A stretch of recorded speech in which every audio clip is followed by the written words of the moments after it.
Good evening, I'm Matt Woodman. This is CTV News at 5. Tonight, climbing construction costs, the city calculating how much more it will spend on a new rec center.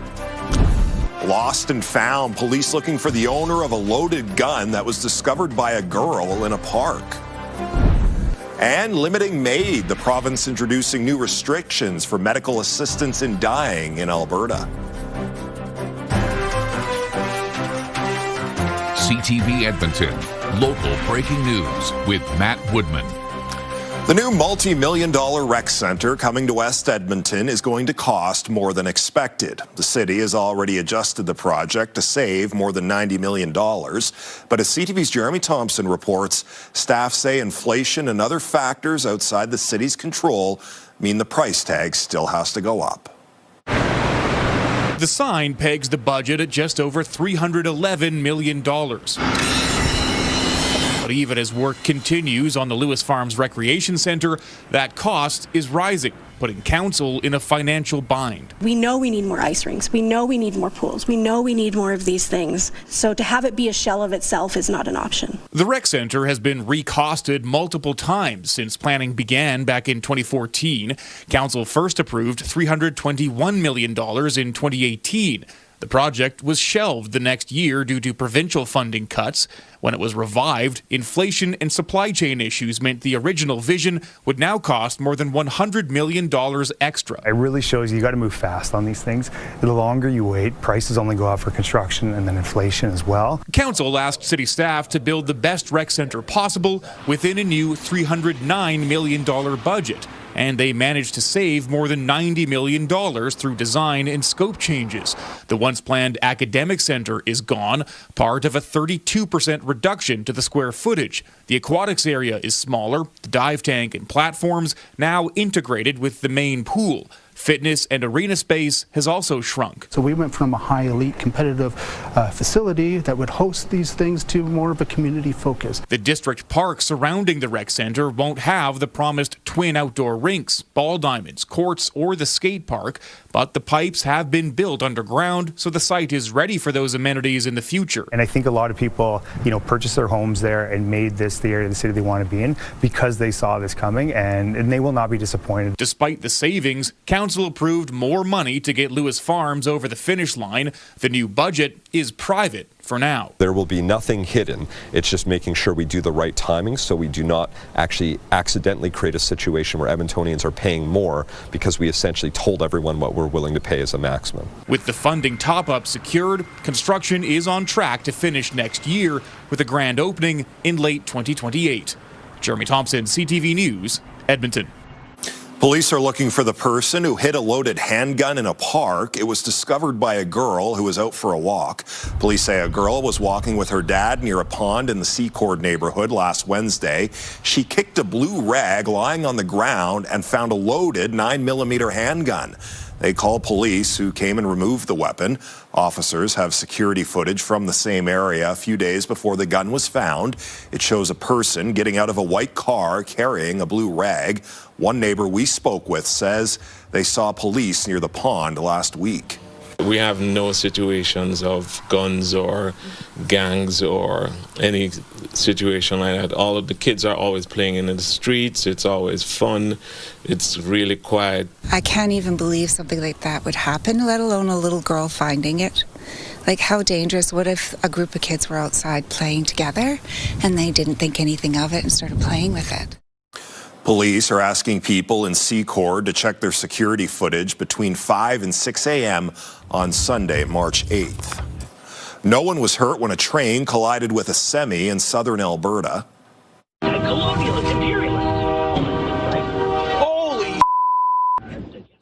RCMP say the semi was stopped at a railway crossing yesterday afternoon. It started driving through the intersection as the train was coming. No one reported any serious injuries. Police say the truck driver received a careless driving ticket worth $850. RCMP and CN Police had planned a news conference for today to draw attention to how often these crashes happen and to ask people to be more aware at train crossings. This particular one, my understanding is, was quite open. There's field, it's Tabor-Vauxhall area, so we're not talking a lot of hills or anything. He just missed it. So take that extra time, and drive safe. Part of the reason why we're here today is because those collisions happen across this province. There is no one location that drivers have to focus on. There was the collision yesterday in Tabor. There was a collision yesterday in Whitecourt, Alberta, between a CN-operated train and a logging truck on Highway 43. Drivers in the province need to be alert and need to be aware. Mounties say last year 37 collisions happened at train crossings. 2 people were killed, 6 people were seriously injured. In Edmonton, another vehicle has collided with the Valley Line LRT. The city says a truck hit a southbound train near 83rd Street and 69A Avenue around 11 o'clock this morning. Train services were shut down between Davies and Bonnie Doon stations for just over an hour. Since it opened in 2023, vehicles have collided with the Valley Line more than 30 times. As U of A education students celebrate their graduation, school boards are preparing to hire new teachers. The province is also considering other ways to fill those roles, including hiring people without education degrees. CTV's Connor Hogg explains. Young teachers-to-be are celebrating their accomplishments. Currently, we expect this year to graduate a little over 2,300 new graduated teachers with degrees and many other educational assistants. Expedited post-secondary programs will be a part of getting new teachers in schools across Alberta.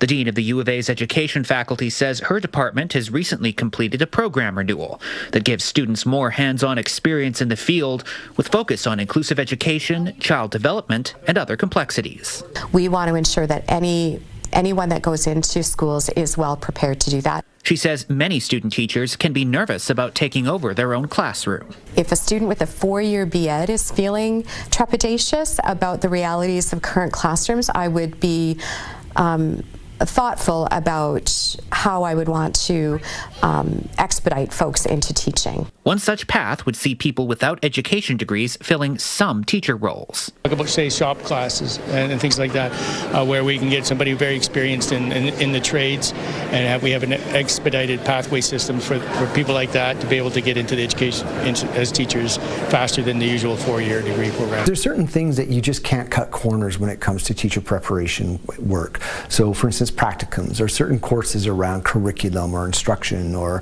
classroom management. The Alberta Teachers Association wants to see attention paid to supporting new hires to make sure they're set up for success, something the Faculty of Education agrees with. To make sure that we're putting strategies in place that enable teachers to flourish early on and then choose to stay. We think that we've established pathways that make sure that they have the education background that they need. The Advanced Education Minister says we can expect to see teachers from its Expedited Pathways programs in place by the end of the year.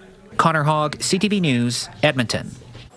Gas prices are climbing higher. Some stations in Edmonton are selling fuel for nearly $1.64 a litre. Gas Buddy shows you can still find some spots at $1.39 a litre. On average, Alberta still has the cheapest gas prices in the country. British Columbia, by comparison, where drivers are paying about $2 a litre. Prices have been pushed higher because of the war in Iran. A public policy professor says this leaves people with less income for everything else. He said food prices will also rise as a result of increasing transportation costs, with fresh international produce being the hardest hit. And that's just the beginning. If you take a barrel of oil and run it through a refinery, you get gasoline. Mostly for passenger vehicles, you get diesel for trucks, like you mentioned, food production, food distribution, freight. You get jet fuel for air travel. And then importantly, you also get a lot of feedstocks that go into making plastics and petrochemicals, which could be the clothes we wear or the products that we consume as well. So the inflationary effects of all those things together can be significant. If the crisis in the Middle East continues into the summer, it is possible for gas to reach $2 a litre around here. Johnston believes that'll be the psychological threshold where people will drastically change their behaviours. The Oilers earned a win during their first game without superstar Leon Draisaitl in the lineup. It was a team effort with 13 different players picking up at least 1 point during the Oilers' 5-3 victory over the San Jose Sharks last night.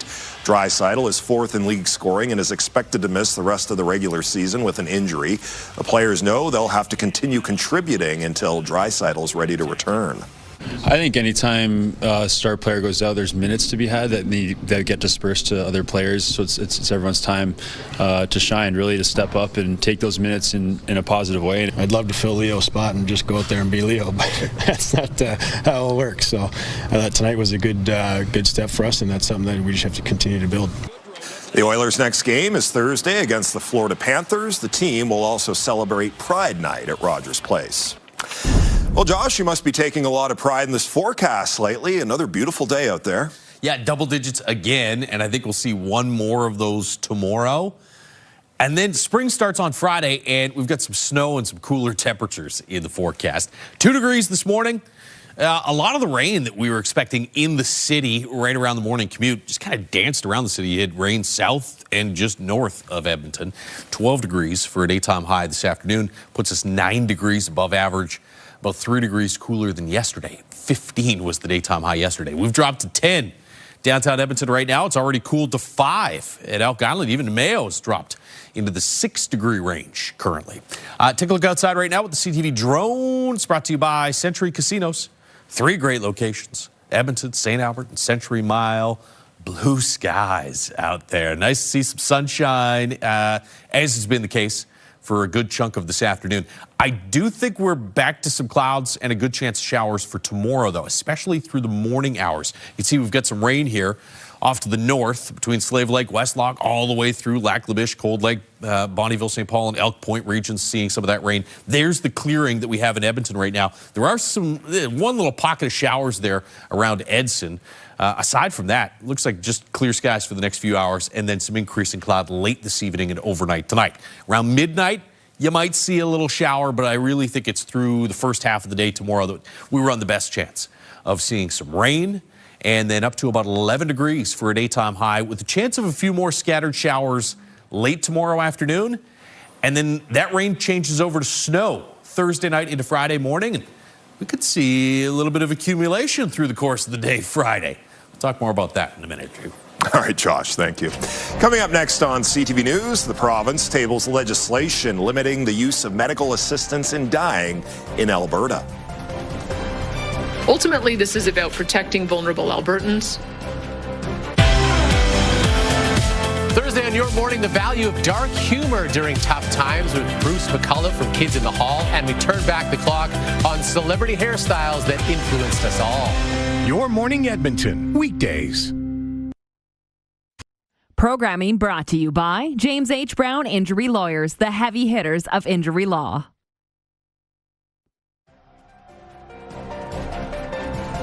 You're watching CTV News at 5. The province has tabled legislation to limit the expansion of medical assistance in dying in Alberta. If passed, it would also prohibit MAID from anyone unlikely to die within a year. CTV's Nicole Weisberg has the details. Ultimately, this is about protecting vulnerable Albertans and establishing strong safeguards for a healthcare practice of great consequence. Alberta's premier is referring to MAID, or Medical Assistance in Dying, a choice eligible Canadians have had for nearly a decade. Right now, MAID is available to consenting adults in an advanced state of a serious and incurable illness that will lead to death. However, in 1 year's time, it is expected to expand to those suffering solely from a mental illness. Eligibility is widening, while the guardrails and oversight are weakening.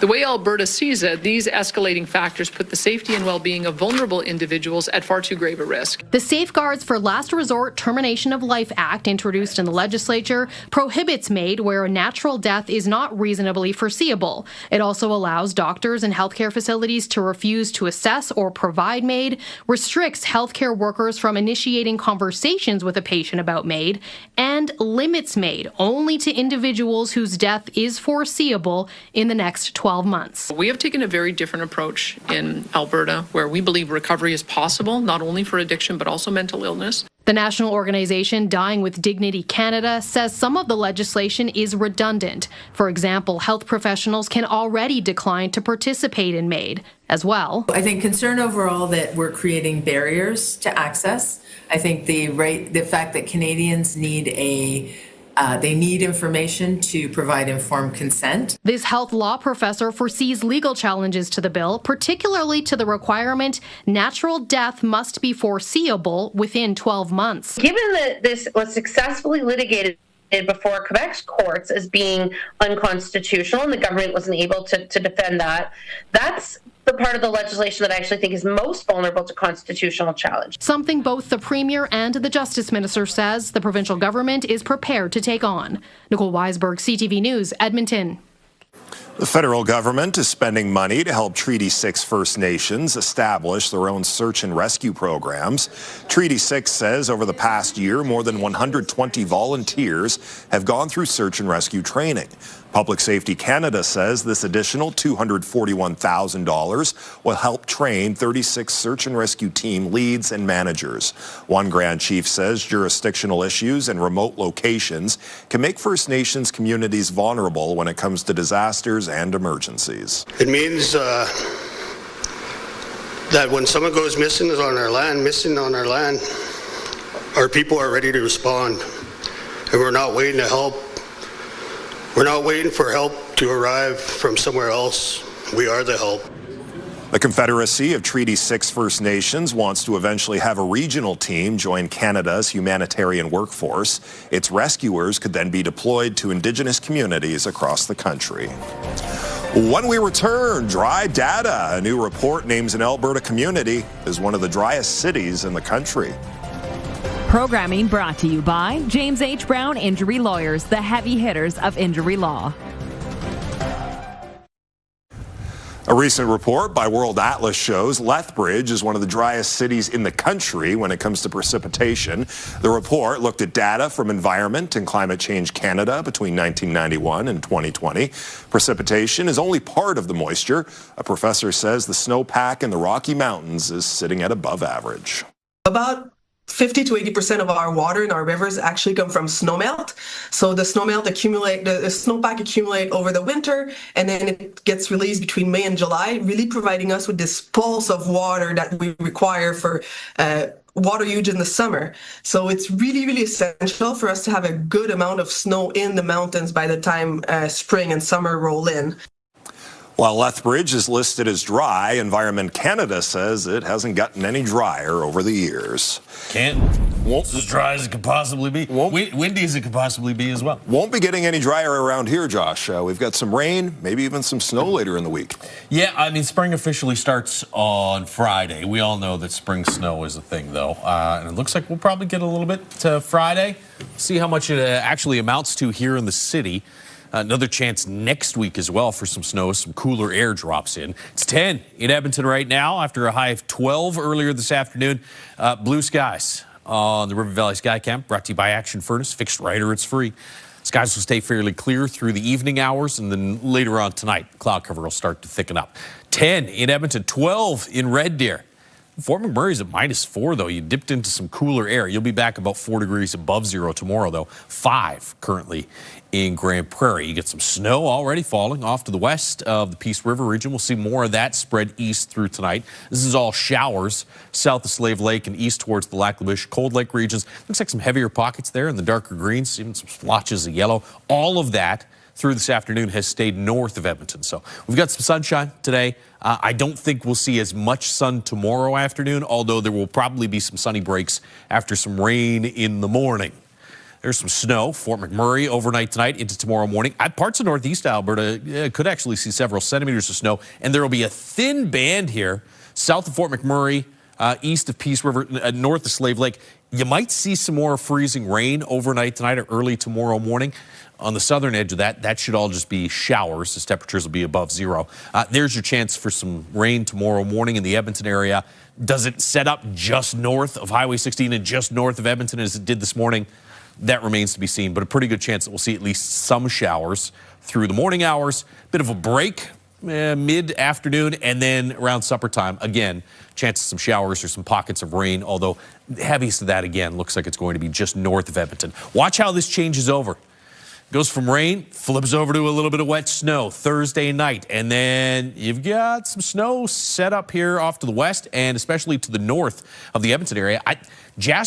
Martin Basin's had about 15 to 20 centimeters of snow past a little while here. There's going to be some more heavy snow in parts of western Alberta and possibly right along Highway 16. We'll see what happens here in the city. Temperature's going to be 3, maybe 4 degrees above zero. So a lot of that snow will be melting on contact, but I think there's a decent chance that we get at least some accumulation by the end of the day Friday. Minus 14 Fort McMurray tomorrow morning. Minus 3 in Grand Prairie. Will slip to about 2 here in the city. 4 degrees in Fort McMurray.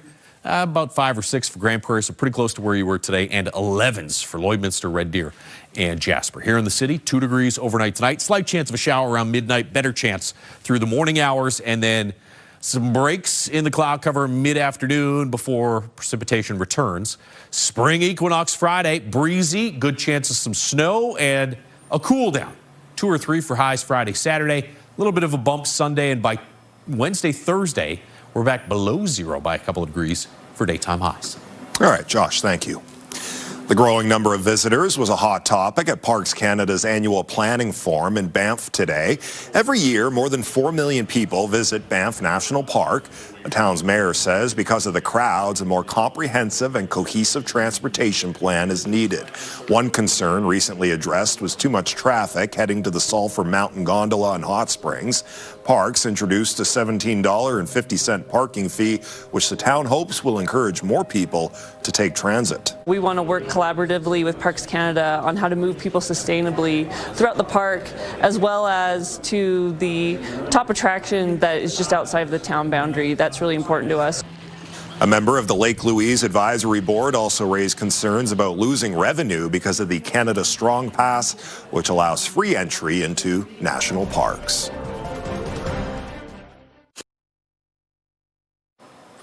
A new polar bear has arrived at the Calgary Zoo. Yelly came from a zoo in Quebec. The 20-year-old male polar bear is currently in quarantine. He'll gradually be introduced to Siku, who is a 10-year-old male bear. The zoo says guests will be able to see Yelly in April.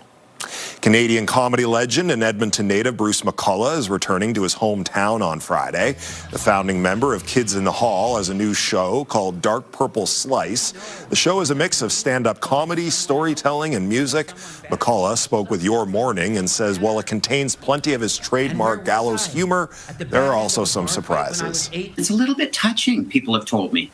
And I've been doing the show, I've done about 12 of them now. People often say, we needed that right now, because there's a part of it that's about how, we're all in this together, this crazy life. So that's part of it. Tickets are still available for the show on Friday at the Meyer Horowitz Theatre, and you can watch our full interview with the comedian on Your Morning tomorrow at 8:15. That's our show. Thanks for watching. I'm Matt Woodman. CTV News continues right now.